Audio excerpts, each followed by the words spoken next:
Welcome to NeoUnrealist. Remember several weeks ago when Paul Manafort was awaiting trial and suddenly his house arrest was revoked and he got thrown into 23-hour-a-day lockdown in real jail?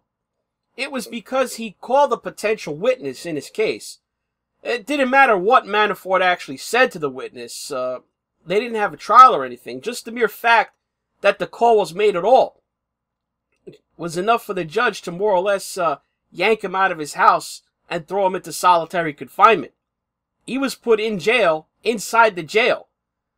Now today we learn that Leland Keyser, the former classmate of Christine Blasey Ford, who she named as the other girl present at the alleged party that she claims that Supreme Court nominee Brett Kavanaugh pinned her on a bed and groped her over her clothes, we learned that Leland Keyser told FBI investigators she felt pressured by allies of Christine Blasey Ford to revisit, quote-unquote, her original statement about knowing nothing about any sexual assault, not remembering any such party described by Christine Blasey Ford, in fact, not knowing Brett Kavanaugh. The Wall Street Journal, citing people familiar with the matter, reports that Keyser told the FBI investigators that Monica McLean, Dr. Ford's lifelong friend and recently retired FBI lawyer, pressured her to revisit her original statement. If you recall, after her initial statement, a day or so later, Keyser did release an additional statement that she believed Dr. Ford, in spite of the fact that her testimony doesn't corroborate the allegations in any way. It looks like she has evidence, too, as it's also being reported that after the FBI sent its report to the White House on Wednesday, October 3rd, yesterday on October 4th, the FBI sent an additional package of information that has the text messages from Monica McLean to Leland Keyser. This is where we square the circle, folks. Listen to this. Monica McLean's lawyer, David Laufman, released a statement on this, saying on Monica McLean's behalf, any notion or claim that Miss McLean pressured Leland Keyser to alter Miss Keyser's account of what she recalled concerning the alleged incident between Dr. Ford and Brett Kavanaugh is absolutely false. Note how lawyerly and precise he is with that statement. He only denies that McLean, pressured Keyser to alter her account of what she recalled about the incident. Nothing in that statement about anything else. I mean, obviously she could have... she's pressuring her to say, hey, I believe Christine. Which is horse crap. Of course she can't pressure her to say that she actually does remember the party and that she does remember Brett Kavanaugh, because that would essentially be Keyser confessing that she lied to the FBI, and that'd be punishable by up to 5 years in prison. Does Laufman think she's stupid? Does Laufman think we're stupid? Of course, we know that. But just who is this David Laufman? Remember in my previous video when I pointed out how Monica McLean herself is former FBI. Recently, she retired about the time of the Trump transition in 2016.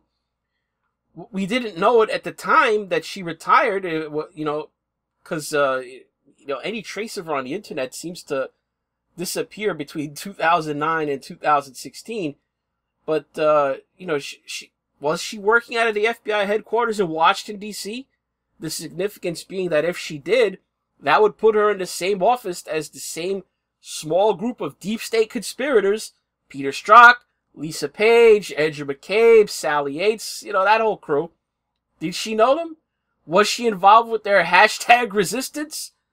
The people at the conservative treehouse could only document McLean's location as late as December 2008, where there's letterhead showing that she was in the Public Information Office for the Southern District of New York. Well, the pieces are starting to fall into place, whether we know where she worked in 2016 or not. She knows these people for sure because David Laufman, her lawyer, he's one of them.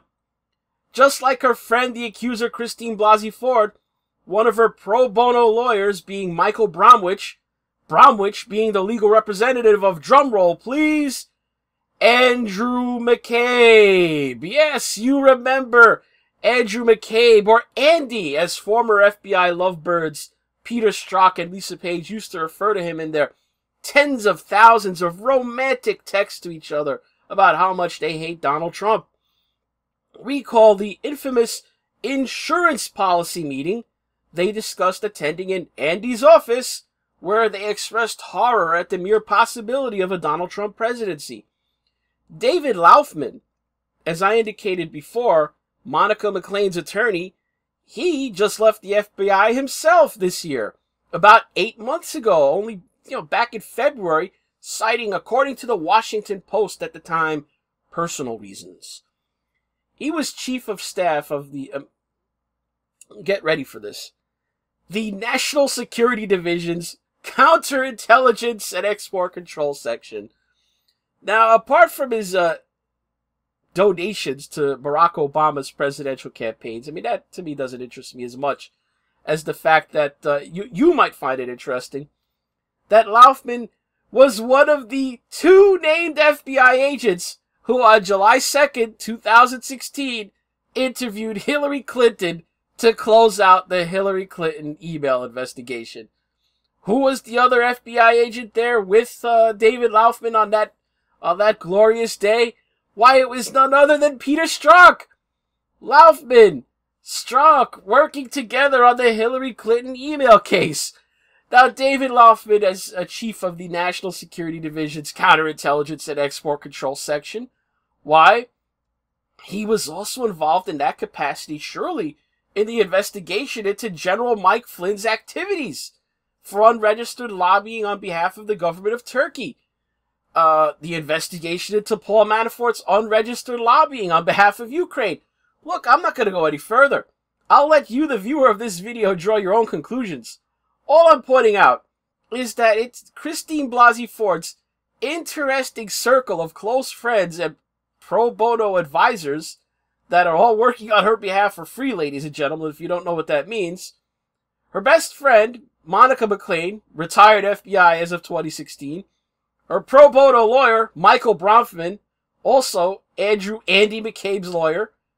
Her best friend, Monica McLean's lawyer, just retired from his FBI job working hand-in-hand with Peter Strzok on counterintelligence division business like the Hillary Clinton email case, the Mike Flynn case, the Paul Manafort case, Trump-Russia collusion.